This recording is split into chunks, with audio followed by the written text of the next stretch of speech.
Hi guys, we're for another episode of Oro Culture. Siyempre kasama pa rin bayan ko na guys o usapang P-Garage tayo mga kato dito sa BF Resort, Las Piñas City mga kato. Guys, ako very excited na ako. Siyempre gusto natin malaman yung mga presyuhan at mga services dito sa P-Garage mga kato. Tulad ng mga car wash, detailing at marami pang iba mga kato. Guys, hindi ko na patatagalin to. So tara, check na natin.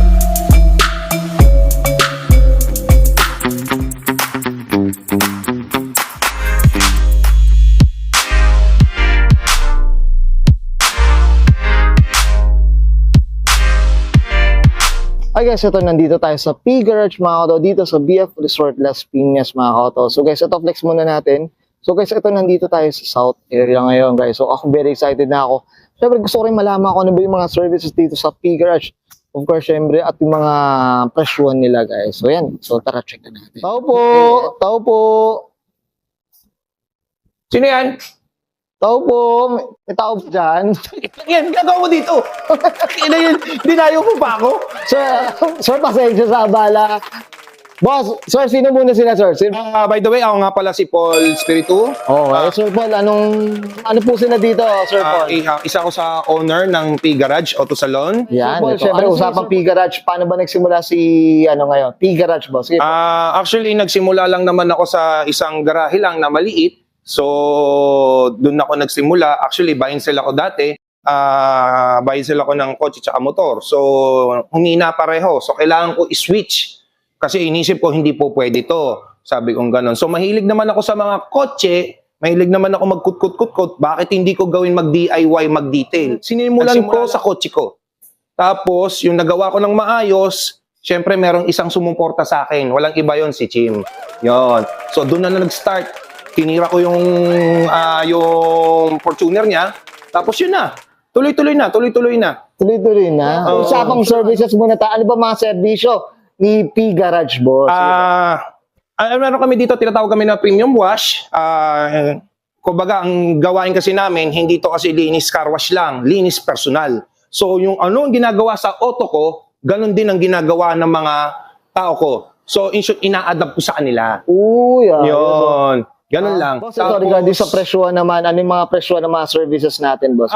Yan. Kung gusto nyo magpag-ceramic coating, nag-range mag-start kami sa 15 hanggang 20. Yun yung pinakamalaki, yung double XL. Okay. Tapos, nag-engine wash, engine detailing, yung mga ganun naman something, third detailing, full detailing, ganun. Tapos, kung gusto mo magpa-detail na talagang pang car show, pwede rin namin gawin. Pero iba presyo nun. Okay, yo, well said.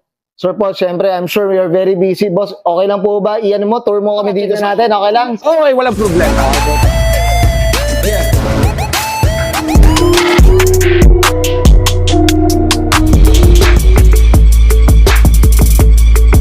Okay, Sir Paul, usapang tour na tayo, boss. Ito, ano ba meron tayo dito, boss? Sige. Ito, malit lang naman totally yung shop namin. Actually, hanggang dalawa lang yung linis dito. Tapos yung dulo, pwede naman ilinis doon. Pero ito yung detailing area ko. Detailing. Okay. So ito, kakatapos lang itong Lancer. Releasing na to. Plus din ito. Nagpa-exterior pareho sila pareho. So, pareho na silang releasing. Releasing na. Yung mga ginato, boss, presyo ng mga ginatong exterior. Ito, exterior detailing. Yes. Magkano ang presyo ng mga? Depende kasi, nagre-range siya sa, pag ganito kasi, ano sa akin to double XL na to So, kung halimbawa lang ito, XL, so, pag exterior detail, 4.5. Mga ganun na. Tapos, dito naman sa small, na pwede, 3.5. 3.5 na. Pero kumbaga, linis personal nga. Boss, Linis personal. Linis car wash, linis personal. Linis personal. Okay. Ito mga kotoyan, flex lang natin. So dito, naka-flex talaga, Sir Paul, yung mga, mga pricing, kung ano yung mga services ni P-Garage. Actually, yung mga presyo pa, yan pa yung unang-una kong presyo dun sa unang sinimulan ko sa maliit na garahe. Okay. So, hindi pa ako nag-a-adjust. Yan, mga koto. So, dito, bisitahin nyo itong P-Garage, mga koto. Okay, ito, Sir Paul, ano ba itong mga naka-display sa atin dito? Ito yung mga nasalihan ko sa mga event, na mga car show. Dahil nga, pina-car show ko yung Camry ko. So, yun pa lang yung mga nakuha kong award.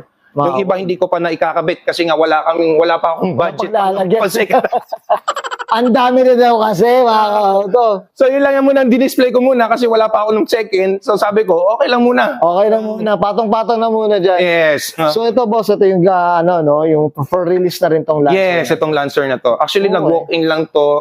Kinausap ko siya na, kasi ako yung taong nangihinayang sa pintura. Oo, okay. Kumbaga, ang kinis tapos wala man lang, alam mo yun, yung wala ang protection o whatever, wax or anything. Kasi pag once na wala kasing wax ang isang sasakyan, pag binilid mo yan sa araw, ulan, whatever, sayang yung pintura ng upas. Yun. Oh. Actually, ito, tinamang, hindi ako nagkakamali, 2005? 2004. Pero ano boss, wet look na rin boss, Yes. no? Wet Kumbaga, look na rin. lumabas pa yung totoong kulay. Yung totoong kulay. Yun, Wesed. Sige boss, ano pa meron tayo dito, boss? Ito lang, may malit lang ako dito ng opisina.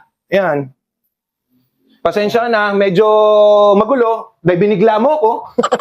Ayan lang, malit lang na opisina ko. Yan. Flex natin. Yan. Yun, medyo magulo lang. Di pa kasi ako naglilinis, bakit mo kasi ako binigla? Di ba ako ito, taga-binisita. Ito, nasa Las Piñas tayo. So, tinake advantage na rin natin. Yun, Wesed. Ayan mga koto, ito yung Lancer, Ganda, parang naging pangkarsyo na rin, no? Oo. Siyempre, ako kasi yung tipong ayoko sa lahat kasi yung minamadali. Oo, okay. Kasi once kasi na minamadali mo siya, hindi mo magagawa ng maayos. Maayos rin talaga. Oo. So lagi ko sinasabi sa customer ko, pag nagpagawa sila ng ganito, exterior detail, at least man lang max ko, at least 3. Oo, okay. Yan, okay. Okay, Sir Paul, okay na tayo dito sa P Garage. Yes, sir. So, syempre, hindi mawawala, promote na tayo ng P Garage natin, boss. Sige po. Ayun, sa mga gustong magpakarwa, premium wash or magpa-detail, kahit anong detail, kaya namin. So, in short, punta lang kayo dito or bisita lang kayo dito sa number 3, Inis Manapo Street, BF Resort, Las Piñas. Dito lang yan sa P Garage Auto Salon. Yun, Wesed. Yun na nag-toldok mga kato. Sir Paul, okay na, boss? Okay na. Okay, this is Brian and Sir Paul, Espiritu Pasa ng P, owner of P Garage mga kato. And this is Auto Culture.